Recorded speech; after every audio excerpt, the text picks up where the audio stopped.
Alors, salut à tous. Alors là, je fais une vidéo assez spécifique. Elle va consister à faire quelques commentaires sur des points de correspondance que j'ai vus dans l'Évangile, à deux passages, deux moments clés, même si quelque part, enfin en fait non, ils sont tous des moments clés. Mais là vraiment, c'est ces deux moments qui se font écho l'un l'autre.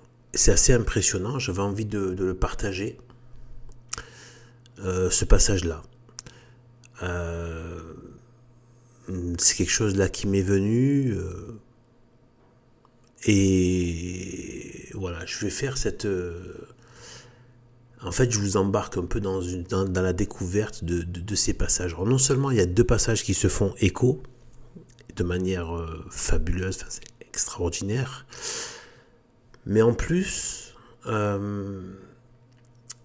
y a un phénomène. Donc là, on va voir la partie, un des deux passages, c'est les échanges de paroles entre Ponce Pilate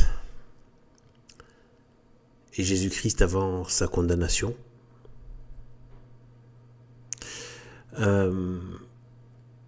On va voir ce passage-là. Mais dans ce passage-là, en plus de faire écho à un autre passage qu'on verra tout à l'heure, il y a un phénomène, et d'ailleurs qui a fait beaucoup parler. C'est la réponse de Pilate quand il dit « Qu'est-ce que la vérité ?» C'est quelque chose, pendant des années, moi, c'est resté dans un coin. Malheureusement, à cause de l'ordure de Nietzsche, que j'ai malheureusement trop lu, mais peut-être ça faisait partie de mon parcours. Voilà, c'est vraiment c'est vraiment la synthèse de l'homme du péché. Et bien en fait, voilà, il allait dans le sens de Pilate en disant d'un ton moqueur qu'en fait Pilate avait raison de dire qu'est-ce que la vérité après tout, qu'en quoi il n'y a pas de vérité, etc., etc.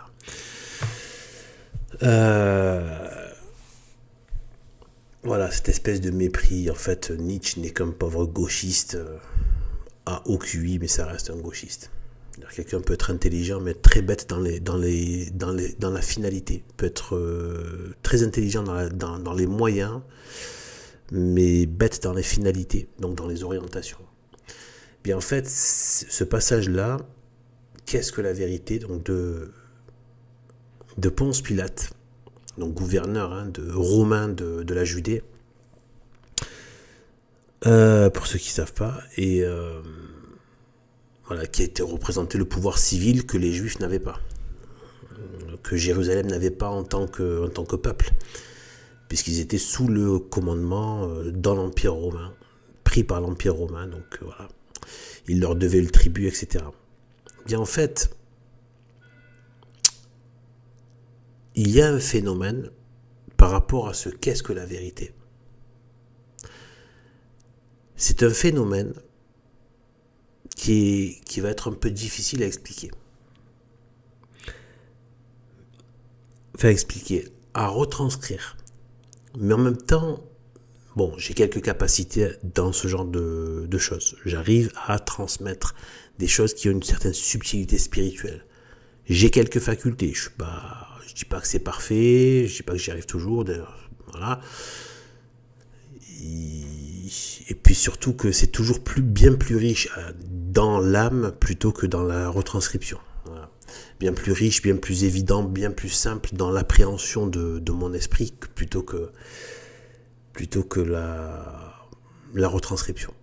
Ça, c'est les défauts de l'expression, de l'expression humaine qui ne peut pas forcément toujours retranscrire ce genre de choses. Alors, je fais une petite parenthèse là, parce que je viens d'y penser là. Donc, cette vidéo, elle est de type assez spirituel, où je fais quelques commentaires. Voilà. En vérité, j'aimerais bien le partager qu'avec des catholiques. Donc, pour réduire le spectre d'auditeurs, cette vidéo, je vais la mettre, bien qu'elle reste publique et qu'elle n'est pas cachée ni rien, donc n'importe qui peut la récupérer. Mais je la mets uniquement aux abonnés. Voilà, en fait, il n'y a que les abonnés qui auront accès. Donc je me dis que dans le lot, même s'il y a même des ennemis qui viennent, qui suivent, qui sont abonnés juste pour pouvoir cracher, pouvoir dire des saloperies. Mais bon, la majorité sont concernés positivement par le catholicisme. Donc je me dis, voilà, c'est un bon compromis, je la laisse, elle est publique, mais elle est disponible que pour les abonnés. Voilà, donc là il y a une majorité, je pense, enfin j'ose espérer, de chrétiens quand même. Et voilà, donc en fait, on a ce phénomène que je veux dire, qui relève de l'esprit, mais aussi qui se retrouve des choses spirituelles, mais qui se retrouve aussi dans les interactions sociales, humaines, les échanges qu'il peut y avoir, etc. C'est qu'en fait, la vérité, est extrêmement puissante et forte. C'est pour ça qu'elle est combattue. C'est pour ça, parce que le mensonge ne peut pas survivre à la vérité. Il ne peut pas survivre. Et surtout que le mensonge est faible et il est rien. Seule la vérité est quelque chose. Le mensonge n'est que la négation de la vérité. C'est pour ça qu'on voit que quand les systèmes pratiquent le mensonge, pratiquent l'invisibilisation, c'est-à-dire ils cachent, etc., etc. Ils font tout, mais parce qu'ils ne peuvent pas supporter la vérité. Et ils ne peuvent pas la supporter parce que, et ils ne veulent pas surtout de la vérité, parce que, comme le dit d'ailleurs notre Seigneur Dieu Jésus-Christ, quand il dit que, parce que leurs œuvres sont mauvaises. Si leurs œuvres étaient bonnes, ils viendraient à la lumière afin que leurs œuvres soient manifestées. Eh bien, mais aussi, du coup, comme ils sont dans une volonté mauvaise et du coup ils pratiquent le mensonge et le faux semblant, l'hypocrisie, etc., du coup, un de leurs ennemis, c'est la vérité. Donc ça, c'est un peu le système dans lequel on est aujourd'hui. Donc qui pratique, alors que pendant la société catholique, dans son maximum, était le règne de la vérité. Là, nous sommes dans le règne du mensonge, puisqu'on est dans le règne de la société du diable, qui ne fait que s'accentuer de pire en pire, même si on a atteint déjà des niveaux, qui feraient honte, qui surprendraient même des habitants de Sodome et Gomorrhe. Je ne parle pas que de dépravation sexuelle, je parle de tout, du blasphème, de tout, c'est hallucinant. Donc c'est vraiment, moi je pense, là, dans une humanité prédiluvienne, quoi, de juste avant le déluge, quoi. Ça c'est une humanité qui appelle le châtiment, quoi. Une humanité de péché, quoi. Voilà. Et voilà. Dieu a eu pitié, ça s'est passé avec Noé, il a eu pitié, mais on sait bien que la deuxième, ce sera par le feu, ce sera le deuxième avènement, elle sera terminée. Encore faut-il être du bon côté, parce que même moi qui vous parle, vous qui m'écoutez, on peut se retrouver dans la géhenne de feu. Donc restons humbles et restons vigilants. Donc en fait, pour pouvoir s'assurer autant qu'il est possible, vraiment, avec la grâce de Dieu, et surtout se mettre dans le giron de la très sainte Vierge Marie, parce que il est dit que les enfants de Marie ne peuvent pas se retrouver en enfer. Il faut vraiment avoir une vie mariale. Et donc, en fait, ce phénomène dont je veux parler, c'est qu'en fait, vous voyez, je fais quelques détours, mais vous allez voir, ça amène la chose. Vous avez le débat que je déteste, je me suis expliqué à plusieurs endroits par rapport à ça, que je déteste, parce que c'est mauvais, etc. Mais dans le débat, même le débat n'est pas loyal. Déjà, rien que le principe du débat, etc., on peut déjà invalider tout ça. Cette espèce de maladie frénétique mentale moderniste, c'est-à-dire le dialoguisme, le débattisme, etc. Cette absence de parole magistrale, verticale, etc. Tout ça, on en crève. C'est un pendant de la démocratie. Ça fait le jeu de la rhétorique du serpent, etc. et tout. Et bien en fait, même même par rapport, admettons qu'il y ait débat, les débats sont truqués, on le sait très bien, ils sont truqués. C'est pour ça que les débatteurs, les gauchistes, n'acceptent jamais le débat loyal. Jamais. Ils ne vont jamais débattre dans des médias de droite, par exemple, bien droite ou traditionnels, parce qu'ils savent qu'ils n'y survivraient pas. Vous voyez, donc cet évidement, c'est pour dire à quel point le débat et le dialogue est une grosse farce. En fait, c'est fait pour crever le naïf du débat, pour le crever, le crucifier. Non, je retire ce que je viens de dire, parce que là, c'est réservé, vraiment, c'est trop... Voilà, c'est pour le bafouer publiquement et l'éliminer, le tuer, en fait, socialement, en le mettant en scène et en utilisant, en fait, du coup, enfin, vous voyez, on a tous remarqué que les animateurs, qui ne sont pas des animateurs, ce sont des agents de l'ingénierie sociale qui sont là et qui sont des capots et des petits bolcheviks de la pensée, etc. Et qui ont un rôle crucial, évidemment, pour le mensonge. Et bien en fait s'ils invitent quelqu'un pour dire la vérité, ils lui mettent en face 7 ou 8 opposants. Ouais, donc ils créent l'effet de groupe, l'effet de masse, l'effet du nombre, etc. Et comme la foule a tendance à suivre le nombre, elle va suivre le grand nombre. Enfin, vous voyez donc c'est ce genre de choses. Plus elle suit l'autorité, or c'est l'animateur qui a l'autorité, or l'animateur est du côté du mensonge, etc., etc. C'est du serpent. Voilà. Toutes ces histoires de débats tels que c'est fait, etc. Le diable, c'est du démon. C'est comment le diable peut répandre son venin avec tous ces subterfuges de camouflage, etc., de pièges, etc. C'est exactement ce que fait le serpent. Camouflage, piège, etc. Il tend un piège, etc. Il fascine aussi avec son regard de reptile pour immobiliser la proie, etc., etc. Il menace, etc., etc. Et il a pour but de tuer.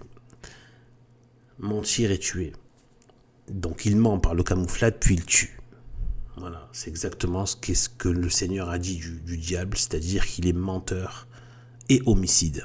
Deux caractéristiques, ce lien que seul Dieu pouvait faire. J'ai navigué, hein. J'ai pas l'air comme ça, mais je me suis instruit en autodidacte beaucoup. J'ai lu au moins la moitié de Platon. Je connais, même si c'est pas quelque chose avec quoi je me la joue. C'est pas quelque chose, pour moi, je sais même pas si ça a été un jour un truc de, peut-être bien sûr, un peu quelques vanités à droite à gauche, mais c'est quelque chose de très viscéral, c'est quelque chose qui vient des tripes, c'est pas juste, j'ai pu en user aussi en termes de vanité sociale ou vanité personnelle ou quoi, mais pour moi, il y a quelque chose de très fort aussi dans le côté intellectuel, mais je sais que je suis familier des lettres, en fait. Même si c'est pas quelque chose avec quoi je vais, pas quelque chose que je vais, dont je vais faire un usage social trop marqué ou, bref, ou que je vais m'en faire une identité surtout. Voilà, je peux pas m'en faire une identité, mais en fait, je suis familier des lettres et j'ai lu, hein. J'ai lu, je connais les grandes lignes philosophiques. Il y a personne qui a fait ce lien. En quelques phrases toutes simples. Ce lien entre le mensonge et le meurtre et le crime. Il y a tellement. Le mensonge républicain et le crime de la terreur et des guillotines. Le mensonge républicain de la soi-disant démocratie. On en voit aujourd'hui, qui n'a jamais existé. Mensonge, meurtre, goulag pareil, mensonge communiste. À la fin, c'est terminé en dictature meurtrière. Eh bien, en fait, Dieu, Jésus-Christ, il a fait ce lien-là. Et on va le voir justement, parce que là, on va vraiment en parler de ça, justement, pour le coup. Eh bien, en fait,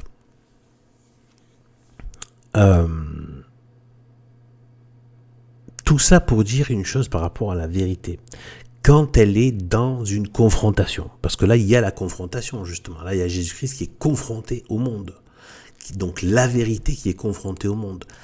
À ma petite échelle microscopique et bactérienne, je l'ai expérimenté notamment sur la forme du, voilà, la vérité sur le cosmos, sur la création.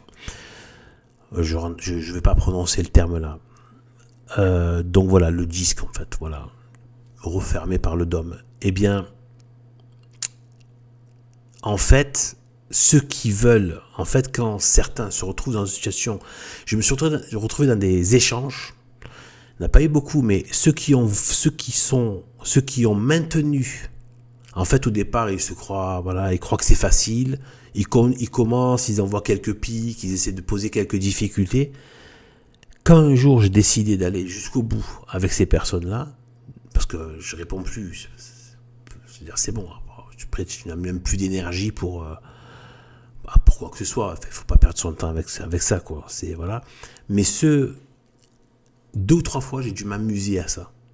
Et bien en fait, les gens sont coincés. Au bout d'un moment, ils se mettent à confesser la vérité. C'est un truc de dingue, mais c'est comme ça. C'est pour ça qu'en fait, quelque part, tu vois qu'ils détestent la loyauté dans les échanges parce que, justement, à un moment donné, ils risquent eux-mêmes de confesser la vérité. C'est-à-dire que la vérité est tellement puissante, le mensonge n'est tellement rien que s'ils insistent à mentir, à se confronter, c'est comme quelqu'un qui met des coups de pied dans une pierre, quoi. Sur une pierre, une grosse pierre. Il va finir par se fracasser. Au départ, il peut se dire, c'est bon, je récupère, ça fait mal, mais je récupère, mais je vais. À un moment donné, si tu continues à vouloir, c'est peau de terre contre peau de fer. La vérité solide. C'est ceux qui sont dans le mensonge veulent vraiment et se mettent à être dans l'échange avec ceux qui disent la vérité. Ils vont finir par non seulement perdre, ne plus savoir quoi dire, et s'ils insistent, ils vont se mettre, et c'est là le nœud de ce que je veux dire, c'est qu'ils vont finir par confesser la vérité. C'est presque mystérieux, c'est presque spirituel ce qui se passe. Vraiment. Vous avez le menteur qui se met à confesser la vérité sans s'en rendre compte. Bien souvent, en tout cas, sans s'en rendre compte, il a confessé la vérité. Dire on ne peut pas sortir parce que en allant au bout de son mensonge, il se rend compte de ce qu'il est, c'est-à-dire néant. Le mensonge, comme je dis, c'est le néant. Enfin, le mensonge en lui-même n'existe pas. La vérité en elle-même existe, mais le mensonge non. Je donne un exemple tout simple. Je vais essayer de trouver un truc tout simple pour appréhender ça de manière très. En fait, il y a que ça des exemples. Si je dis par exemple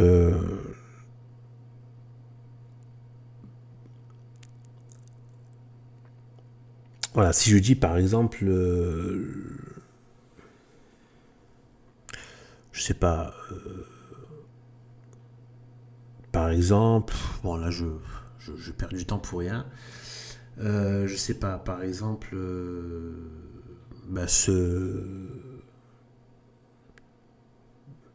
c'est vrai que, par exemple, une pomme est un fruit. Voilà, admettons, je prends un truc simple parce que j'étais en train d'essayer de me prendre la tête là, mais donc une pomme est bien un fruit. Donc ça, c'est une vérité. Une pomme est un fruit. Le mensonge ne peut que nier que la pomme est un fruit, mais elle peut pas changer cette vérité. Elle peut le nier, mais elle peut même arriver à faire croire. Donc la seule façon pour le mensonge d'exister, c'est d'exister dans l'esprit des personnes, mais pas dans la réalité. Parce que dans la réalité, la pomme est un fruit. Et le mensonge, en lui-même, il n'existe pas. Parce que en fait, s'il n'y a pas de pomme, s'il n'y a pas la vérité de la pomme, il ne peut pas y avoir le mensonge sur la pomme.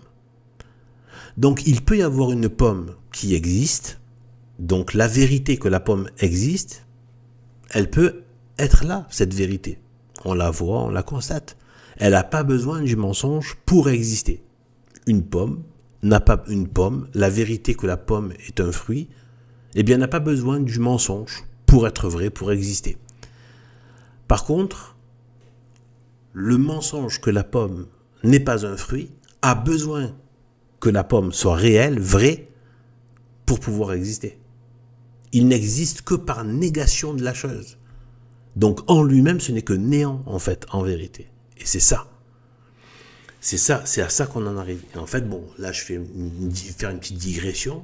C'est-à-dire que c'est pour ça que c'est horrible de perdre Dieu. Parce que Dieu est tout. Il est celui qui suit. Donc ne plus être... en fait, bon, on existe, hein, même en enfer, on existe.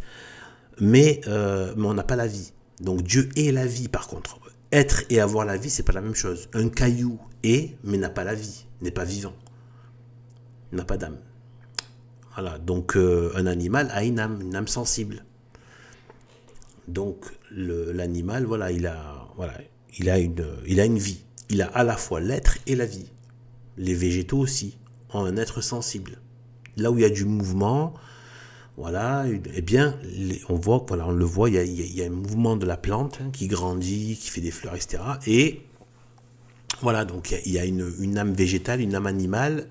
Il y a l'âme humaine qui, elle, est immortelle comparée aux deux autres. Et dans les... Voilà, par exemple, il y a des objets qui n'ont pas d'âme. Voilà, donc... eh bien, ce sont donc des... par contre, ils ont l'être. C'est-à-dire qu'ils sont pas rien. C'est quelque chose. L'eau n'a pas une âme, mais c'est quelque chose. Elle est. Eh bien, en fait, c'est ça. Il faut bien distinguer entre l'être et la vie. Dieu est celui qui suit, donc c'est lui qui donne l'être à toute chose, qui est l'être et qui la donne. Mais c'est pas la même chose que la vie. La vie, et en plus la vie de Dieu, c'est-à-dire la vie de la grâce, il est la vie. Sauf que donc, quand on est dans la mort, on n'a plus la vie. Or, on existe toujours en tant qu'âme immortelle. Et c'est pour ça que l'enfer est une horreur. Parce qu'en fait, on est dans une impossibilité. On est dans tout le... Donc, il y a celui qui est, et après, le diable est celui qui n'est pas. D'accord ? Celui qui n'est pas. Il est mensonge, il est négation. Mais, enfin, il est dans le sens, il existe.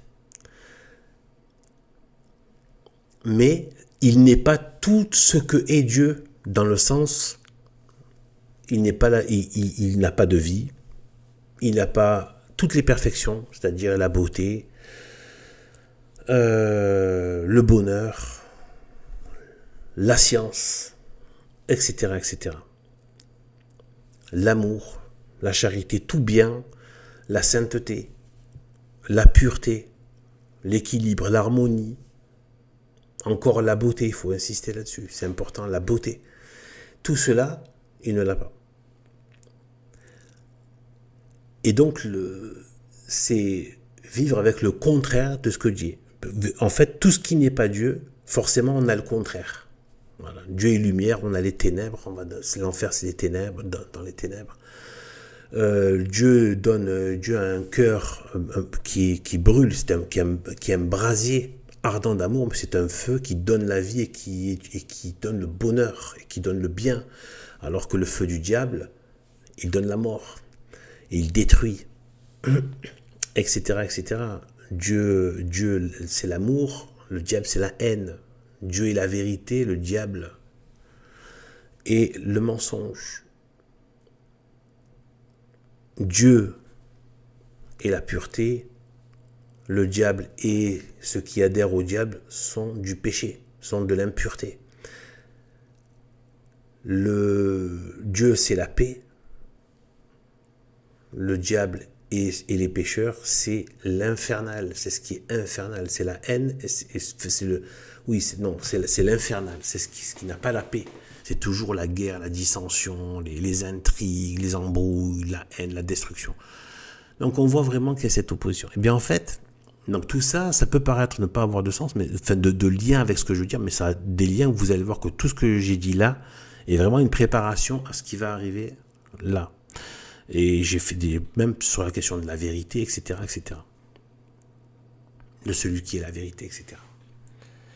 Bien, en fait, donc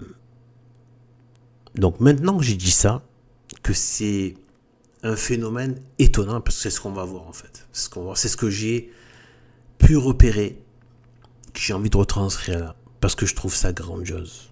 Je ne l'avais pas vu, là récemment je l'ai vu, grâce à Dieu, j'avais envie de le partager. Évidemment, ça ne va pas contre la foi catholique, et j'espère toucher, voilà, essentiellement des catholiques avec qui j'échange un peu sur ces points spirituels. Et bien d'abord, avant d'entrer dans le côté donc les paroles et voir dans les paroles, hein, et donc voir les échos et la confession de la vérité. Bon, déjà on va se mettre un petit peu dans le bain et je vais mettre la petite vidéo. Moi j'espère que ça va pas faire sauter, ça va pas avoir de problème avec YouTube. Voilà, d'un petit extrait d'un passage clé en question, et après je reprends avec les textes.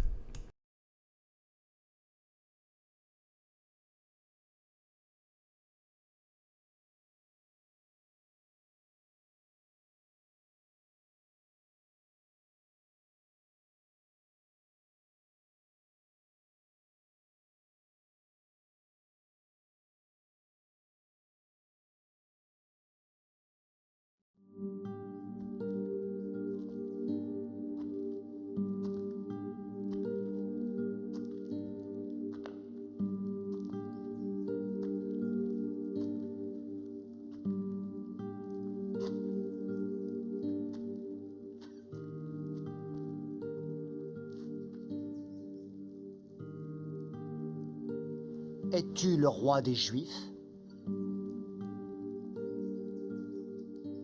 Est-ce de toi-même que tu dis cela? Ou d'autres te l'ont-ils dit de moi? Moi, suis-je juif?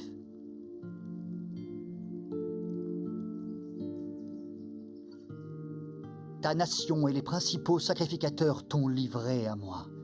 Qu'as-tu donc fait? Mon royaume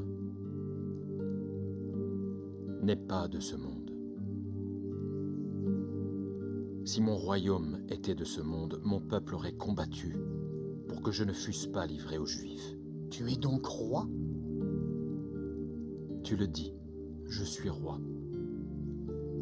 Je suis né et je suis venu dans le monde pour rendre témoignage de la vérité. Quiconque est de la vérité écoute ma voix.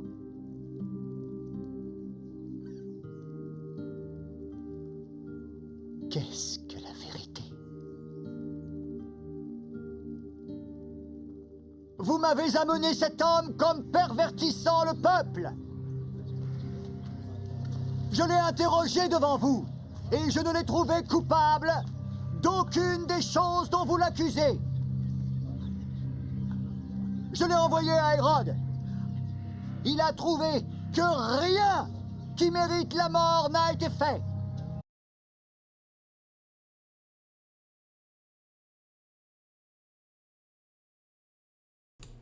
Voilà, donc ce passage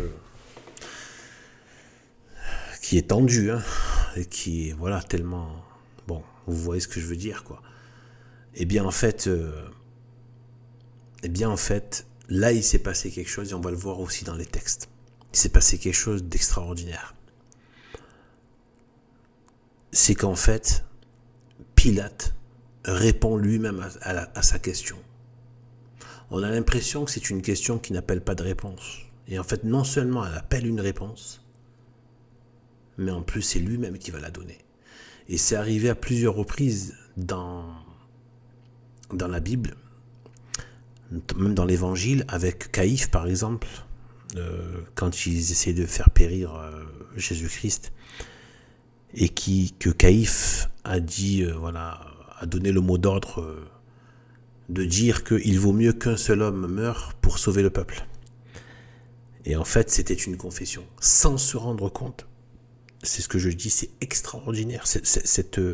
Ce procédé qui se passe avec la vérité, où le menteur, celui qui professe le mensonge, celui qui est ennemi de la vérité, se met à confesser, des fois c'est étonnant, se met à confesser la vérité. Donc en fait, c'est exactement ce qu'il il a confessé que Jésus-Christ est le sauveur. Il vaut mieux qu'un seul homme meure pour sauver le peuple. C'est exactement le salut. C'est exactement le salut. Un seul homme, mais là c'est l'homme, Dieu incarné, le Fils de l'homme. Dieu incarné, le nouvel Adam. Un seul meurt pour sauver le peuple, pour sauver l'humanité. Voilà. Donc en fait, en attaquant la vérité, même les arguments qu'ils utilisent, voilà, c'est ça que je veux dire, les arguments qu'ils utilisent, leurs attaques, se mettent à confesser la vérité. Moi, perso, ça me retourne. Ça me laisse KO.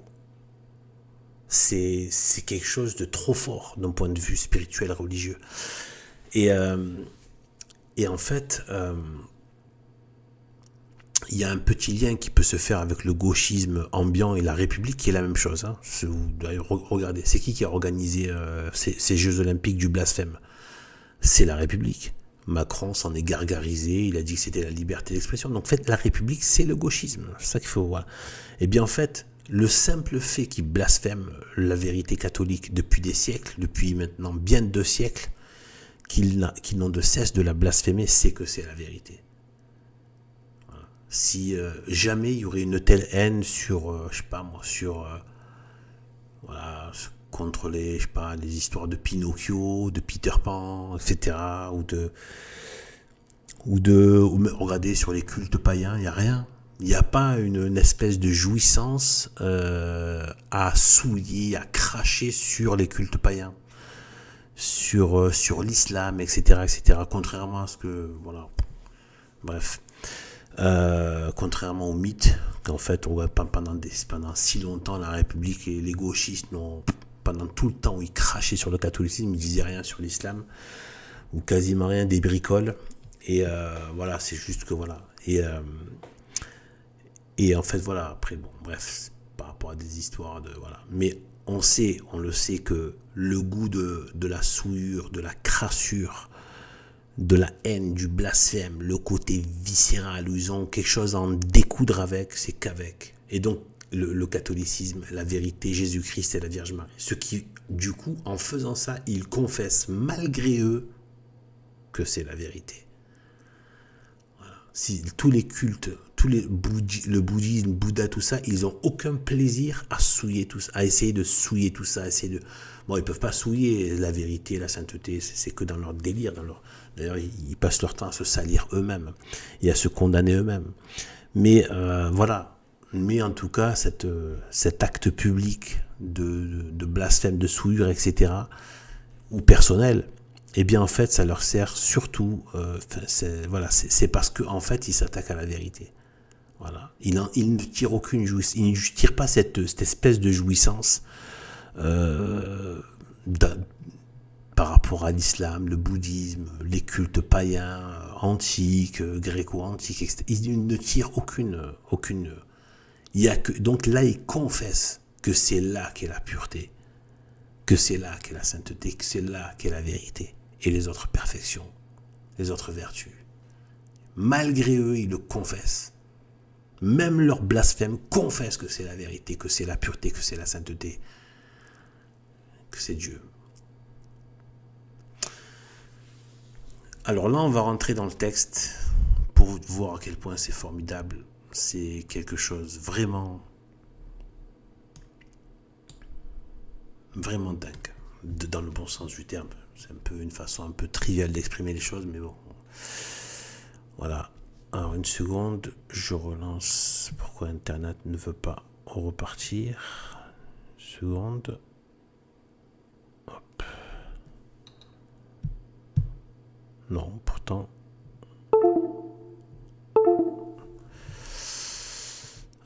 Oui, donc en fait, voilà. Alors là, on va aller donc dans le texte. Alors c'est en fait déjà les 2 textes. Donc là, on est dans Jean 18. Donc Évangile de Jean, chapitre 18.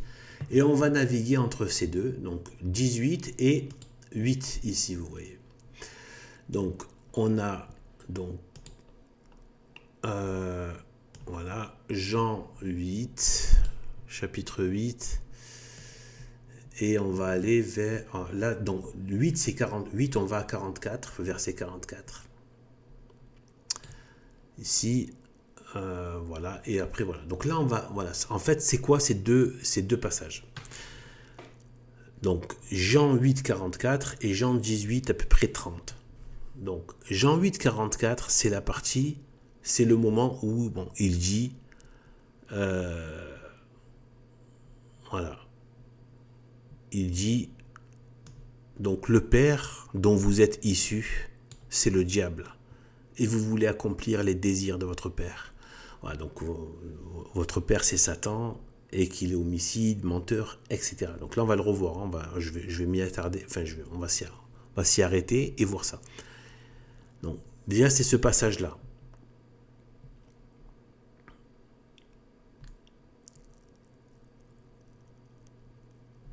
Ce passage-là, donc 44 à 47, c'est le point, vraiment le point important qu'il faut voir. Donc là, on va le lire. On est dans Jean 8, 44. Le Père dont vous êtes issus, c'est le diable, et vous voulez accomplir les désirs de votre Père. Il a été homicide dès le commencement, et n'est point demeuré dans la vérité, parce qu'il n'y a point de vérité en lui. Lorsqu'il profère le mensonge, il parle de son propre fond, car il est menteur et le père du mensonge. Et moi, parce que je vous dis la vérité, vous ne me croyez pas. Qui de vous ne me convaincra de péché? Si je dis la vérité, pourquoi ne me croyez-vous pas? Celui qui est de Dieu entend la parole de Dieu. C'est parce que vous n'êtes pas de Dieu que vous ne l'entendez pas. Alors, regardez comme ça fait écho donc à Jean 18. On va à Jean 18 vers le 30.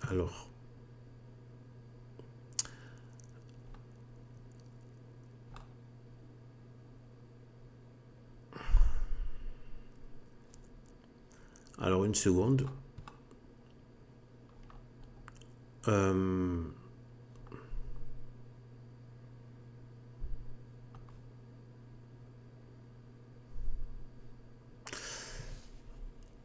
Alors,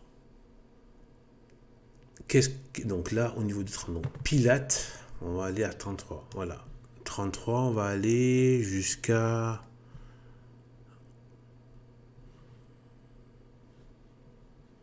On va aller jusqu'à là.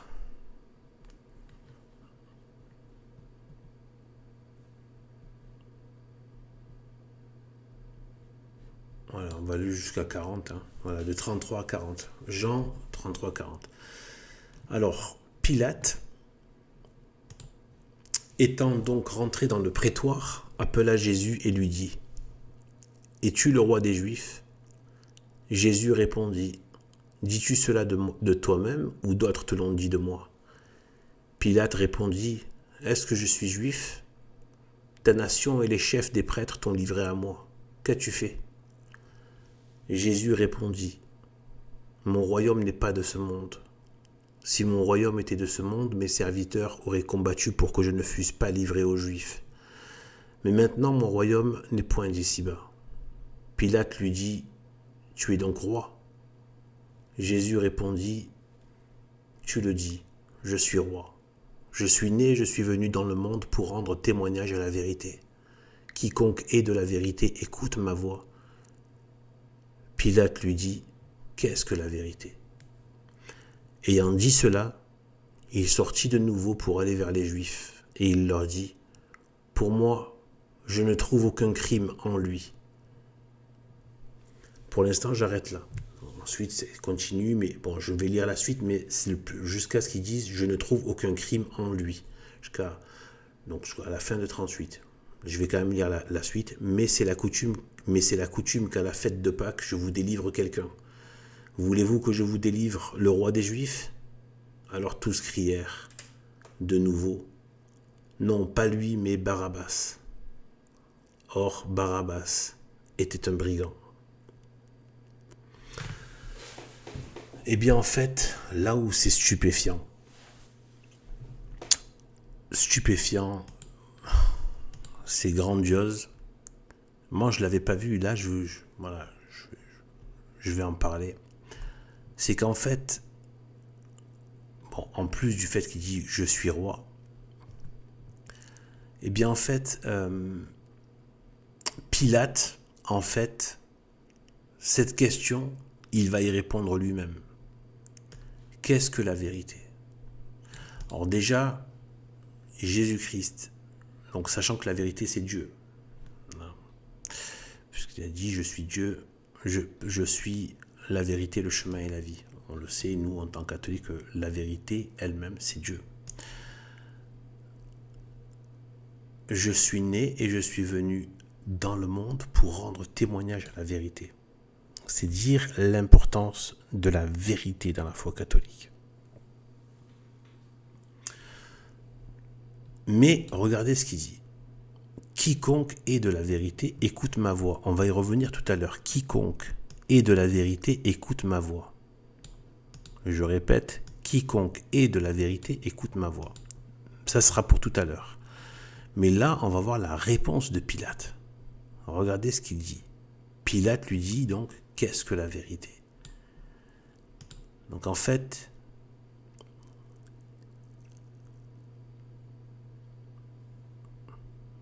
déjà il pose la question. Alors qu'il a sous les yeux.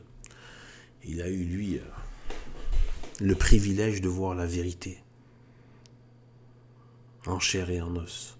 Incarné, je veux dire.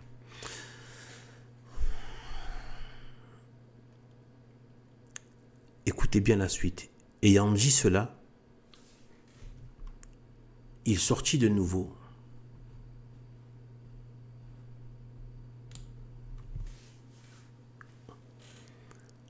Donc, là on est au verset 38, donc c'est le passage clé. C'est là où Pilate répond lui-même à la question qu'il a posée. Ayant dit cela, il sortit de nouveau pour aller vers les Juifs.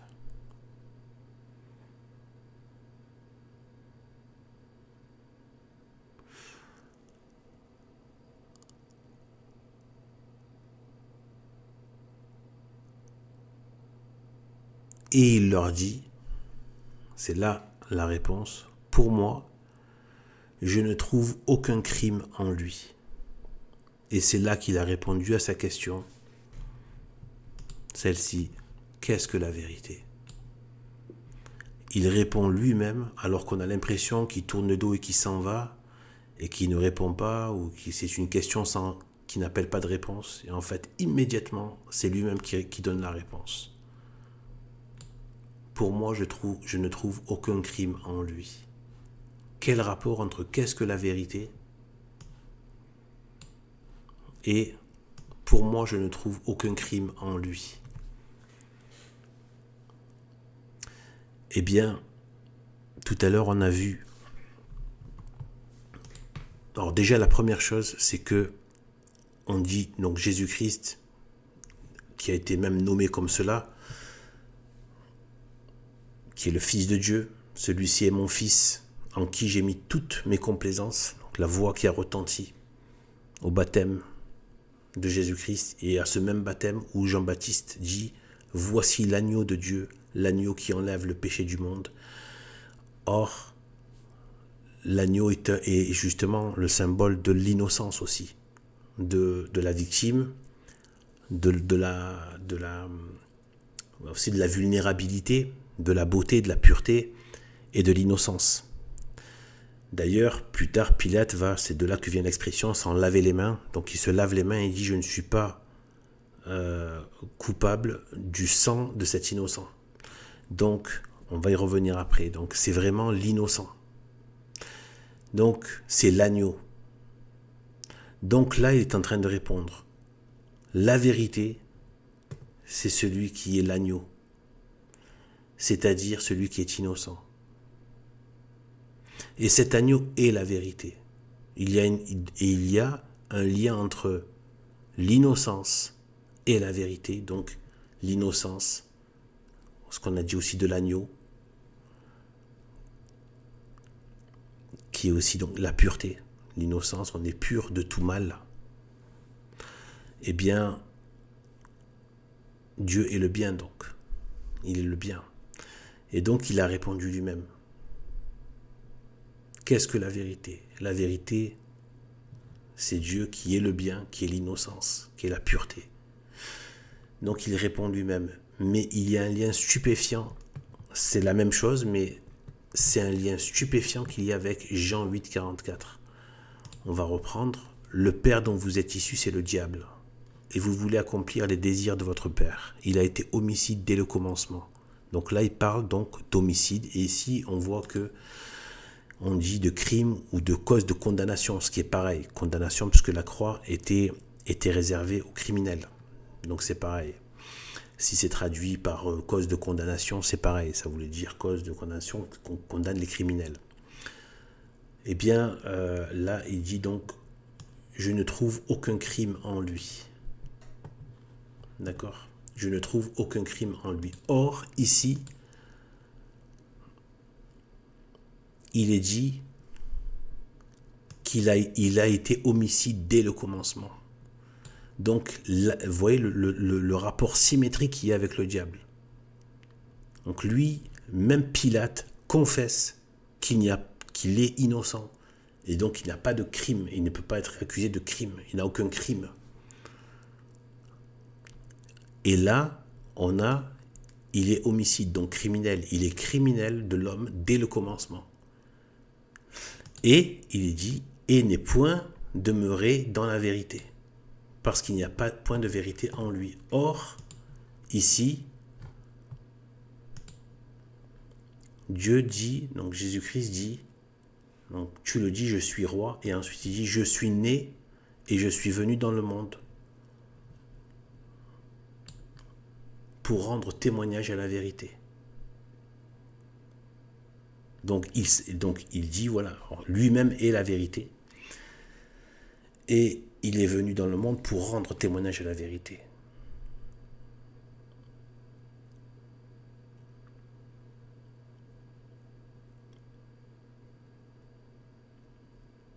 Il est la vérité. Parce que la vérité est en lui.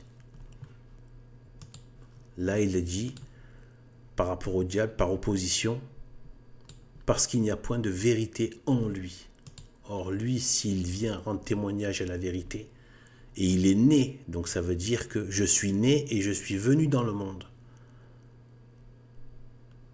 Donc, il le dit de son être, il est né, de sa naissance, pour rendre témoignage à la vérité. On sait que Jésus-Christ, le Verbe de Dieu, est né de toute éternité, c'est-à-dire qu'il a toujours été engendré par Dieu, par le Père. Donc, il est né. Je suis né et je suis venu dans le monde pour rendre témoignage à la vérité. Or, son Père aussi est la vérité. Jésus-Christ, le Verbe de Dieu, est la projection de la vérité. Et du coup, c'est la vérité. La projection absolue et parfaite. Exactement la même reflétée. Et qui se contemple et qui s'aime. Parce qu'elle est aimable par-dessus toute chose. Donc vous voyez, il fait le lien. On voit un lien qu'il y a ici entre la vérité et pas de crime en lui. Je suis né, je suis venu pour rendre témoignage à la vérité. Puis, quand il dit qu'est-ce que la vérité, il dit je ne trouve pas de crime en lui. Or, ici, avec Satan, c'est le contraire. On a le mensonge. On a le mensonge et l'homicide. Il a été homicide dès le commencement et n'est point demeuré dans la vérité parce qu'il n'y a point de vérité en lui. Lorsqu'il profère le mensonge, il parle de son propre fond car il est menteur et le père de mensonges. Donc on peut... Enfin, je sais pas si c'est... Je pense que c'est symétriquement possible de le dire. On peut associer l'inverse à Jésus-Christ. Lorsqu'il profère la vérité, il parle de son propre fond, car il est la vérité. bon, on va pas dire le Père, mais il est la vérité. Voilà. Il est la source de la vérité en tant que Dieu. Donc c'est vraiment une opposition. Et on voit que dans ces deux passages, il y a la confrontation avec les Juifs, avec son peuple. Parce que ici, regardez, Jésus dit donc aux Juifs qui avaient cru en lui,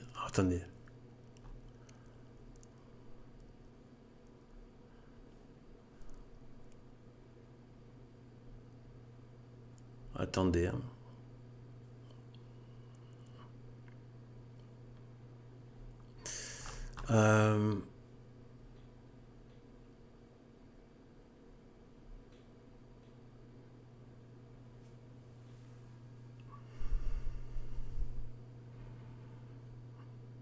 Voilà, donc là on voit qu'il y avait un moment de tension quand il parle de ça, donc c'était un moment de forte tension où il cherchait à le faire périr. Au moment où dans Jean 8, 44, quand il dit donc, votre père c'est le diable, etc., là on voit qu'il cherchait à le faire périr. Par exemple, voilà, Jésus parla de la sorte dans le parvis du trésor lorsqu'il enseignait dans le temple et personne ne mit la main sur lui parce que son heure n'était pas encore venue. Il dit aussi, voilà, qu'ils veulent, il me semble hein, qu'ils disent qu'ils veulent donc le faire périr. Voilà, et bien en fait, voilà, donc là on va lire un peu. Donc Jésus dit donc aux Juifs qui avaient cru en lui, si vous demeurez dans ma parole, vous êtes vraiment mes disciples. Vous connaîtrez la vérité et la vérité vous rendra libre. Ils lui répondirent, nous sommes la race d'Abraham et nous n'avons jamais été esclaves de personne. Comment dites-vous, vous deviendrez libres? Jésus leur dit, en vérité, je vous le dis, quiconque se livre au péché est esclave du péché. Or, l'esclave ne demeure pas toujours dans la maison, mais le Fils y demeure toujours. Si donc le Fils vous affranchit, vous serez vraiment libre. Je sais que vous êtes enfant d'Abraham, mais vous cherchez à me faire mourir. Voilà, là c'est là. Mais vous cherchez à me faire mourir. Donc là, on n'est pas avec Pilate, hein. On est dans Jean 8, 44, bien avant. Et déjà, il y avait cette confrontation à ils veulent le faire mourir. Il parle de si vous demeurez, voilà, si vous êtes vraiment mes disciples, vous connaîtrez la vérité. La vérité vous rendra libre. Donc la vérité, libre du péché, libéré de Satan, libéré du péché. Et or le mensonge lie justement au père du mensonge qui est donc voilà, qui est le péché, etc. Donc vraiment, il y a un rapport très symétrique.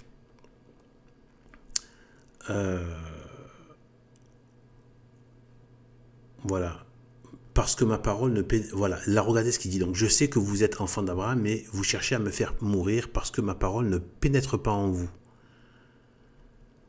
Vous voyez, là cette phrase est importante. Mais vous cherchez à me faire mourir parce que ma parole ne pénètre pas en vous. Et là, regardez ce qu'il avait répondu à Pilate. Jésus répondit, donc, tu le dis, je suis roi. Je suis né et je suis venu dans le monde pour rendre témoignage à la vérité. Quiconque est de la vérité écoute ma voix. Et là il dit, mais vous cherchez à me faire mourir parce que ma parole ne pénètre pas en vous.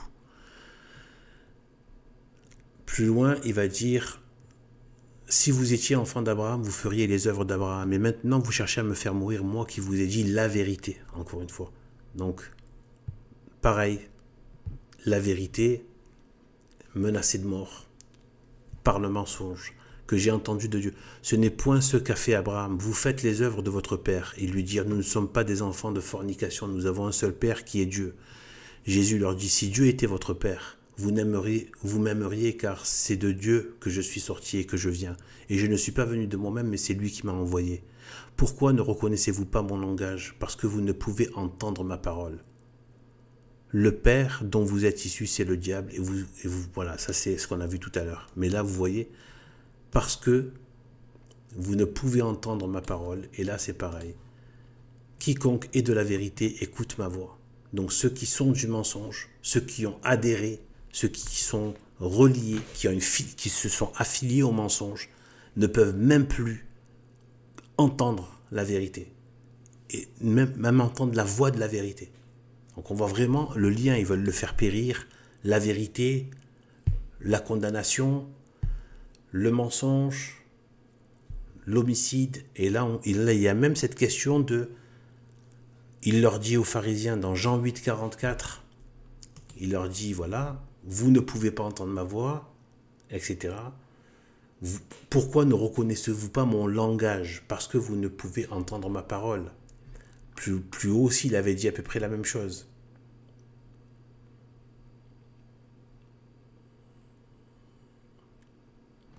Mais vous cherchez à me faire mourir parce que ma parole ne pénètre pas en vous. Donc vous voyez, et là il dit ça, donc il fait vraiment le lien, et ceux qui peuvent entendre sa parole, le lien avec le mensonge, et il y a la condamnation. Voilà, donc là on voit vraiment, voilà ce que je voulais mettre en relation et perspective, ces deux moments clés. Le moment de tension, la première fois où ils ne l'ont pas fait périr parce que c'était pas encore son heure, et là où ils l'ont fait périr, et il y a les mêmes enjeux, la vérité, ceux qui entendent la vérité, le mensonge lié au mal et au crime, à l'homicide, etc. Et là, c'est la vérité qui est innocente, puisque Pilate lui-même répond à sa propre question, qu'est-ce que la vérité? Tout de suite après, il dit, voilà.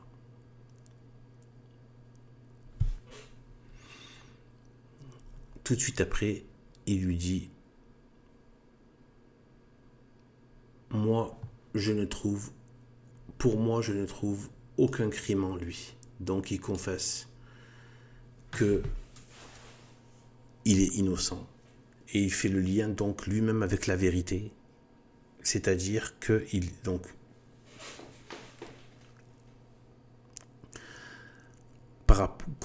comparé au mensonge qui est associé et qui s'associe de toute façon et tout le temps au crime, eh bien, il y a la vérité qui est associée à l'innocence, donc à la pureté et à la sainteté. Plus loin, quand on va essayer, je vais voir si on peut le prendre le prochain. Donc on va plus loin quand Pilate parle avec la foule de Juifs et qu'il leur dit, voilà, en gros, il y a Pilate qui va dire que c'est un homme juste.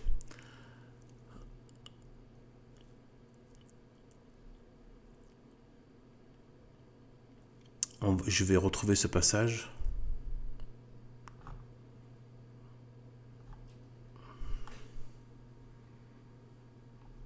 Alors, à moins que ça n'en parle pas dans cet évangile.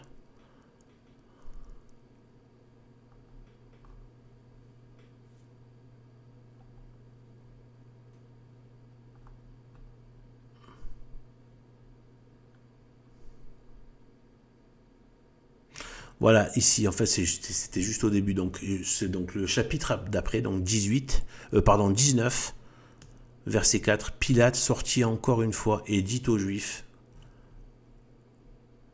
voici que je vous l'amène dehors, afin que vous sachiez que je ne trouve en lui aucun crime. Alors, je crois que c'est ailleurs où il va dire, voilà, qu'il s'en lave les mains. Et donc, en gros, j'ai pas le... Non, là, je crois que j'ai pas le...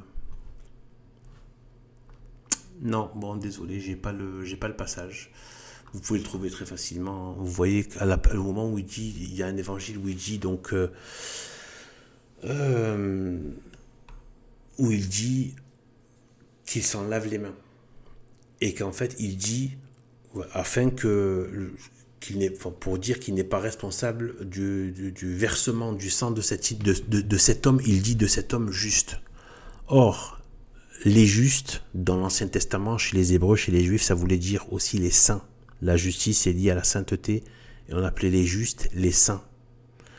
C'est, voilà, les justes, il faut bien comprendre que c'est les saints. Donc, le Pilate se met à confesser qu'il est innocent, qui n'est pas criminel, donc il est la vie, et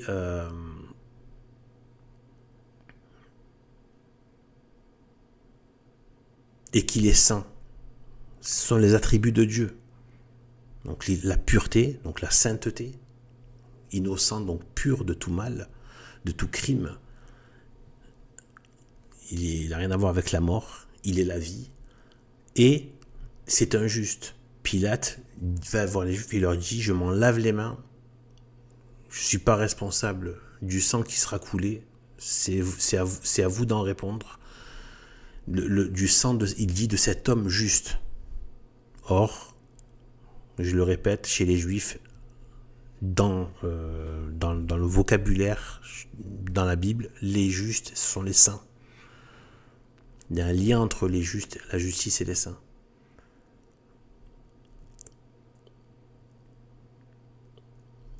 Eh bien,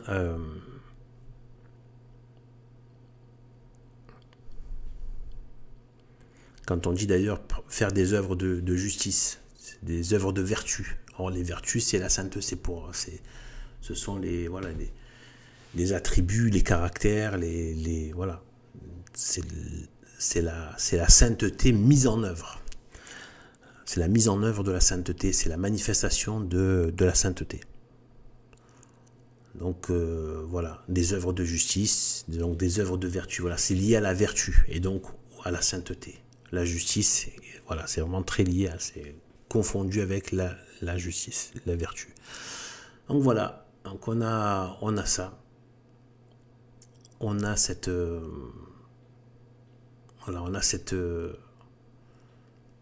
cette confession de la part de Pilate, c'est stupéfiant.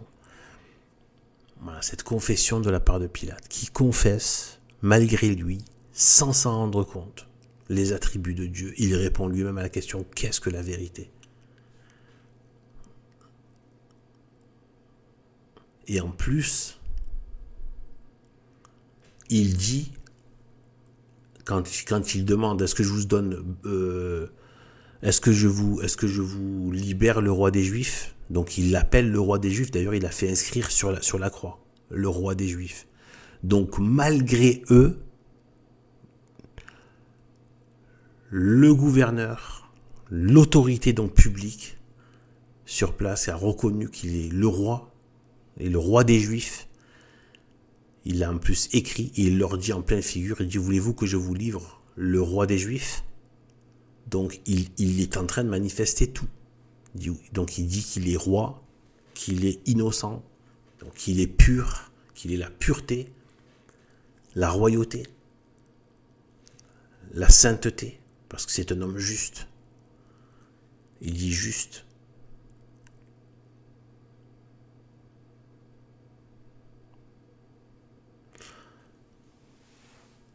Et quelque part, avec l'innocence, c'est bien l'agneau de Dieu.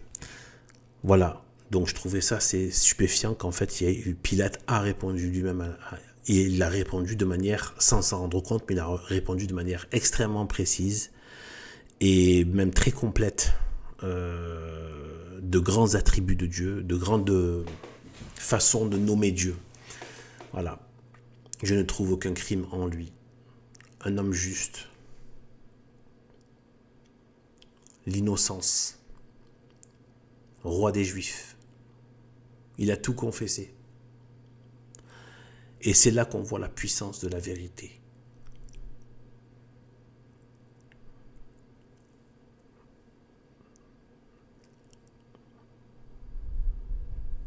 Tous les genoux ploient devant la majesté de la très sainte Trinité, Dieu, un seul Dieu.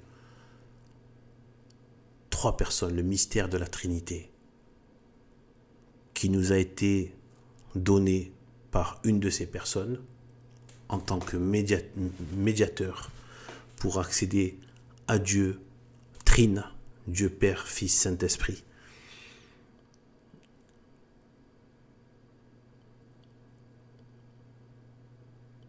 Parce que c'est par Jésus-Christ qu'on arrive à Dieu. Puisque c'est Jean lui-même qui le dit à la fin de son prologue, quand il dit dans son évangile prologue, à la fin du prologue, quand il dit « Personne n'a jamais connu Dieu, un Dieu fils unique, tourné vers le sein de son Père, lui l'a fait connaître. » Donc c'est vraiment le médiateur. Le Fils est le médiateur pour nous faire connaître la très sainte Trinité. Et Jésus-Christ a voulu, il est Dieu lui-même,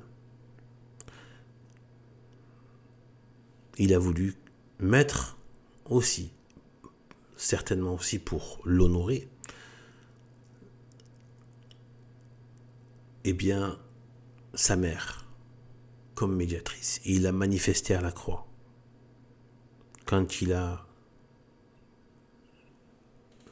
fait de sa mère également la mère de Saint Jean à la croix, à ceux qui sont fidèles à Jésus-Christ à la croix, à Jésus-Christ crucifié. Eh bien, c'est à eux que Jésus-Christ veut bien donner sa mère comme mère. Et eux comme enfants adoptifs de la mère même de Dieu. Voilà. Et bien, sur ce, bien que Dieu nous bénisse. Tâchons d'être à la hauteur, eh bien, du nom de catholique, en demandant les grâces, parce que par nous-mêmes, on ne peut rien faire. Voilà. Et bien sur ce, que Dieu nous bénisse. À plus.